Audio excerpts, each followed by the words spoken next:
with you. I can be sad with you.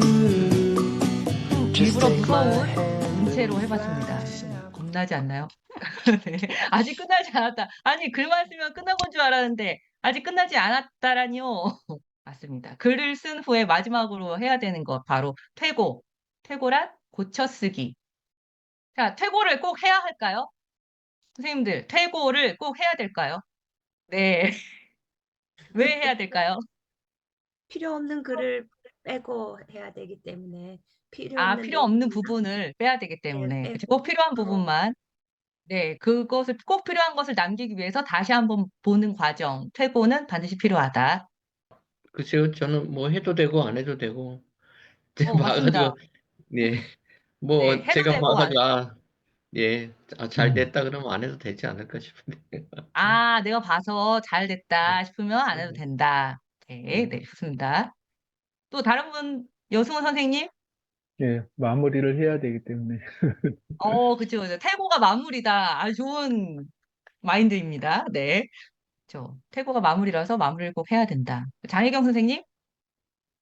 퇴고를 해야지 결과물이 나오는 거 아닌가요? 아, 퇴고를 해야지 결과물이 나온다. 오케이. 네. 신민숙 선생님? 근데 쓸 때는 그냥 괜찮았던 것 같은데, 다음 날이나 또 새로운 정신으로 이렇게 딱 읽어보면 좀 더 객관적이 되더라고요. 그리고 음, 좀 이상한 문장도 많이 보이고, 중요한 것 같아요. 그리고 음, 그때 박 선생님이 얘기하셨죠. 해밍웨이가 그랬다고 했나요? 초고는 쓰레기라고. 네네. 그래서, 네. 쓰레기까지는 아니지만, 확실히 그 다음 날 좀 다시 보면 완전히 다르게 보인다. 네, 네, 좋습니다. 맞습니다. 그래서 퇴고를 해야 된다. 퇴고를 왜 해야 되냐? 자기 글을 읽게 하기 위한 목적이 있습니다. 퇴고의 목적은 내 글을 다른 사람이 읽게 하려는 그 목적이 있기 때문에 퇴고를 하는 겁니다. 만약에 일기를 쓰잖아요. 나만 읽는 글. 다른 사람이 보지 않아도 되는 글을 쓸 때는 퇴고를 할 필요가 없죠. 그냥 나의 느낌을 쓰면 되고, 나의 감정 쓰면 되고, 무슨 일이 일어났는지 쓰면 되고, 나만 읽는 글이니까 별다른 고쳐쓰기가 필요하지 않습니다. 그런데 다른 사람이 내가 쓴 글을 읽게 하기 위해서는 반드시 퇴고가 필요합니다. 근데 퇴고를 어렵게 하는 방해물들이 있습니다. 바로 세 가지. 내가 낳은 피땀 눈물, 내 자식과 같은 문장인데 이것을 어떻게 지워? 부르르르르 이렇게 떠는 거죠. 네. 이거 절대 못 지워. 내가 얼마나 힘들게 쓴 건데 하면서 나의 피땀 눈물. 그다음에 두 번째 귀찮아요. 아이, 뭐, 얼마나 쓰는 것도 힘든데, 처음에 착 썼어요. 그 다음에 이제 귀찮아. 그래서 막 이런 분들이 있습니다. 아, 저는 글은 쓰긴 쓰는데 퇴고 절대 못하겠어요. 쓴 걸로 끝입니다. 이렇게 말씀하시는 분들이 있는데, 사실 제가 그랬거든요. 제가 옛날에, 저도 이제 학창 시절에, 뭐, 중고등학교 다니고, 대학교 다니고 이럴 때, 레포트 같은 거, 혹은 뭐, 사설 같은 거, 뭐, 막 쓰잖아요. 그러고서는 땡이에요. 이제 쓰고 땡. 고치기가 싫어요. 다시 보기 싫은 거죠. 귀찮아서. 그리고 이제 지루함.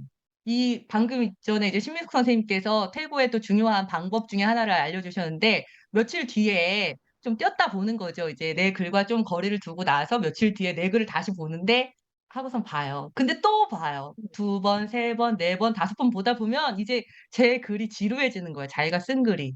그 더 이상은 이제 너무 물려서 못 보겠다. 신물이 난다. 그래서 퇴고하기 싫다. 이렇게 됩니다. 그래서 이것이 이제 퇴고를 어렵게 하는 것들이 있어요. 근데 그럼에도 불구하고 이제 퇴고를 해야 되는데요. 퇴고에 3인방 있습니다. 네, 기본 점검사항, 교정, 교열, 윤문 이렇게 있어요. 세 가지. 이건 아주 그냥 뭐 고쳐쓰기라고 한다면 그냥 기본으로 깔고 들어가는 거. 이때는 이제 독자 모드로 전환해서 소리 내어 읽어보면은 교정, 교열, 윤문을 쉽게 할 수가 있습니다. 근데 교정, 교열, 윤문을 하는 이유가 뭐냐면 글에 신뢰를 주기 위해서. 독자가 내 글을 읽고 믿을 만한 글이다. 이 작가에게 믿음이 간다. 이런 신뢰를 주기 위해서. 그리고 이 글에 생기를 불어넣기 위해서입니다. 생명력을 더 넣어주는 것이죠. 자, 그럼 볼까요? 교정은 뭐였죠? 교정은 그냥 틀린 글자 고치고 그다음에 띄어쓰기, 오탈자 이런 것 고치는 거. 그다음에 교열은 들어가 있는 정보가 확실한지, 뭐 책에 인용한 거, 그다음에 자료, 그리고 뭐 그래프, 그다음에 지역 이름, 인물 이름, 책 제목, 책 출판사, 출판 연도 이런 것들이 정확하게 들어가 있는가 이걸 보는 것이 교열이고요. 근데 윤문은 말 그대로 문장을 윤이 나도록 다듬는 거죠. 간결하고 명확하게 드러내고자 하는 의미가 잘 드러나도록 문장을 다듬는 일을 말합니다.